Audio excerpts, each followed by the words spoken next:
तपस्या करनी है, मैं उसको करके दिखाऊंगा। आपके लिए नहीं, अपने लिए। रवि, एक मिनट रमन, हाँ। एक मिनट रमन।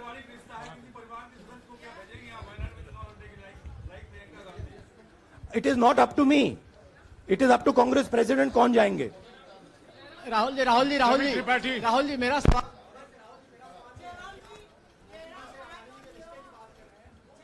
आपके यहाँ बैठे हैं। हाँ। दोनों मुख्यमंत्रियों का भी अडानी जी से रिश्ता है, उनके साथ लेन देन का मामला, उसका कहा धंधे का मामला है, लेकिन क्या धंधे का मामला, क्या बात कर रहे हैं? ये धंधा रोकेंगे ये लोग? जिनके पास जो भी स्टेट का उनके साथ नाता है, जो भी बिजनेस चल रहा है, वो बिजनेस रोका जाएगा क्या?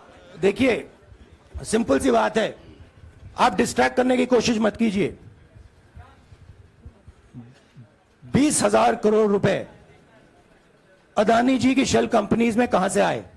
आप इंक्वायरी कीजिए। अगर बात निकली कि हमारे चीफ मिनिस्टर का पैसा है तो इनको जेल में डाल दीजिए। अगर बात निकली तो किसी और का पैसा है तो उसको जेल में डालिए।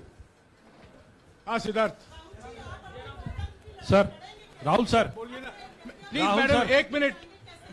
मैडम आप लोकतंत्र को समझिए। ये जो पैनिक रिएक्शन इन्होंने किया है नरेंद्र मोदी जी ने, इससे सबसे ज्यादा फायदा मिलेगा विपक्ष को। ये इन्होंने हमें हथियार पकड़ा दिया है, ये आप बात समझिए। ये मोदी जी पैनिक में आ गए कि बात निकल जाएगी, ये 20,000 करोड़ रुपए किसके हैं, डर गए, घबरा गए, इन्होंने पूरा सीक्वेंस शुरू कर दिया। ये विपक्ष को सबसे बड़ा इन्होंने हथियार दिया है राहुल जी, क्योंकि जनता के माइंड में अब एक सवाल आ गया है कि जनता जानती है कि अदानी जी भ्रष्ट व्यक्ति है। अब जनता के माइंड में यह सवाल उठा है कि इस भ्रष्ट व्यक्ति को हिंदुस्तान का प्रधानमंत्री क्यों बचा रहा है। यह मतलब अब सब कुछ बीजेपी के लोग, नरेंद्र मोदी जी सब कुछ इस व्यक्ति को बचाने के लिए क्यों कर रहे हैं। दूसरा सवाल, बीजेपी के लोगों ने कहा कि अदानी पर आक्रमण देश पर आक्रमण है।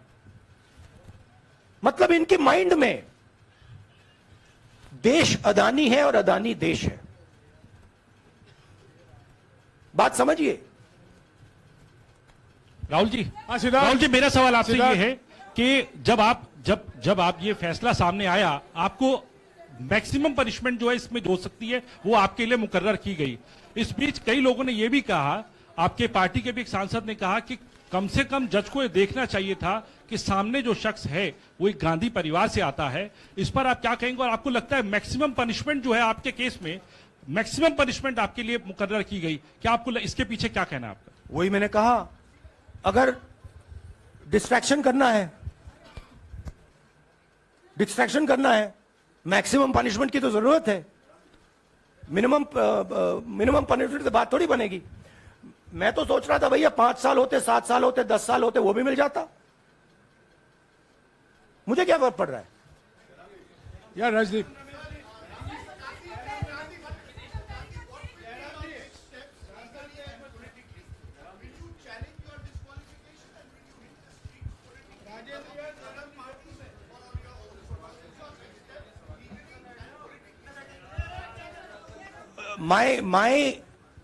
I have only one step, and that step is to fight for the truth in this country and to defend the democratic nature of this country that is under. Please let me finish, Rajdeep, unless you want to answer it for me.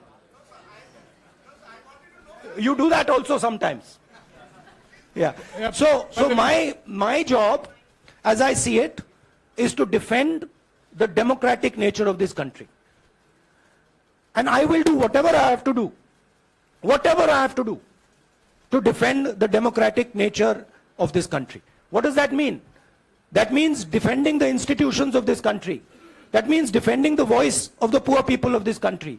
That means telling the people of this country the truth about people like Mr. Adani, who are basically exploiting the relationship they have with the Prime Minister. Yeah, Pallavi, please 1 second. Let's go. Look, see, these are legal matters. It makes me no difference. I told them, it makes me no difference if I'm disqualified, not qualified, whatever. It makes me no difference. Disqualify me for life. Put me inside jail. I will keep going. I will not stop. Mr. Gandhi, Yeah, Mr. Pallavi. Gandhi, two things here. One, are you worried or apprehensive about the political relevance of, say, the opposition and the Congress I look party worried to you? One. Second, Do I look worried to you? I'm excited. I'm happy that these people have given me the best gift they could give me. And second, Mr. Gandhi, is that BJP's reaction since yesterday is that if you hadn't torn the ordinance then perhaps you wouldn't be facing the law today. Your response to that? My response to that is that when somebody is guilty of something, they want to distract everybody's attention. Right? If you catch a thief, the first thing he says is, I didn't do it. The second thing he says, look there, look there, look there, look there. Right? That's what the BJP is doing. We have caught 20,000 crore rupees entering Mr. Adani's companies. Nobody knows whose money that is. That money cannot be Mr. Adani's money. He does not generate this type of money. So that money has come from someone. All this, OBC, disqualification, anti-national, all this is to distract from the panic that the Prime Minister is feeling. That his relationship with Mr. Adani is going to be exposed. Let me tell you, that relationship is going to be exposed. Nobody is going to stop that. It is going to happen. Because the opposition is going to press this thing until we find the answer. हाँ रवि सिसोदिया जी को दे दो. राहुल जी जो judgement आया उसको लेकर BJP ने उसको किया है कि आपने ओबीसी का अपमान किया. पूरे देश में प्रेस कॉन्फ्रेंस करने की तैयारी कर रहे हैं कि आपने ओबीसी का अपमान किया था. भैया देखिए, पहला आपका अटेम्प्ट वहां से आया, दूसरा आपका अटेम्प्ट यहां से आया, तीसरा आपका अटेम्प्ट यहां से आया. आप इतनी डायरेक्टली बीजेपी के लिए क्यों काम कर रहे हो? थोड़ी डिस्कशन से करो यार. थोड़ा घूम घाम के पूछो. क्या आपको ऑर्डर दिया है क्या? देखो मुस्कुरा रहे हैं. घूम घाम मैं आपको उदाहरण देता हूं. आप थोड़ा घूम घाम के निकाल नुकुल के बोलो. देखो ऐसे बोलो पहले, राहुल जी. हाँ, तो please if you want to work for the BJP, then bring a BJP flag symbol here and put it on your chest. Then I'll answer you the same way I answer them. Don't pretend to be a pressman. Vikrant. Rahul ji हवा निकल गई. Rahul ji BJP के लोग बार बार ये बात कहते हैं कि आपने जब विदेश में जाके भाषण दिया तो उन्होंने कहा माफी मांग लेते.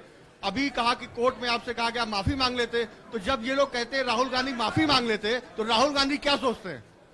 राहुल गांधी सोचता है मेरा नाम सावरकर नहीं है, मेरा नाम गांधी है. गांधी किसी से माफी नहीं मांगता.